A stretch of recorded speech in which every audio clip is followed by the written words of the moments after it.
রাজাকার, এই মুহূর্তে বাংলা ছাড়, জামাত শিবির রাজাকার, এই মুহূর্তে বাংলা ছাড়, তারেক রহমান বীরের পেটে, আসবে ফিরে বাংলাদেশে, আজকে ফিরে বাংলাদেশে, তারেক রহমান ফিরে এসেছে, তারেক রহমান বীরের পেটে, আসবে ফিরে বাংলাদেশে, মাটি ডাকছে, তারেক রহমান আসছে, তারেক রহমান আসছে, মাটি ডাকছে, এই মুহূর্তে দরকার, এই মুহূর্তে দরকার, এই মুহূর্তে দরকার। Wake up to reality.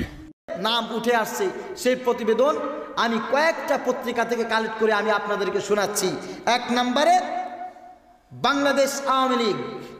Bangladesh Awami লীগের ভিতরে রাজাকারের সংখ্যা হচ্ছে ৮০৬০ জন। বিএনপির ভিতরে রাজাকারের সংখ্যা হচ্ছে ১০২৪ জন। জামাত ইসলামের ভিতরে রাজাকারের সংখ্যা হচ্ছে ৩৭ জন। তার ভিতরে ২৫ জন নিহত, ২ জন দণ্ডপ্রাপ্ত। অন্যান্য দলের ভিতরে ৮৭৯ জন হচ্ছে রাজাকার। মোট ১০,০০০ রাজাকারের তালিকা করার পরে ৮০৬০ জন যেই দলের ভিতরে রাজাকারের স্থান পাইল, আপনাদের কি মনে হয় এই সমস্ত লোক, এই সমস্ত দলের মানুষ যদি আমাদেরকে রাজাকার বলে, আমাদের পায়ের জুতা খুলে তাদের মুখে সবার আগে নিক্ষেপ করা উচিত? ঠিক করে বলে? মিথ্যা।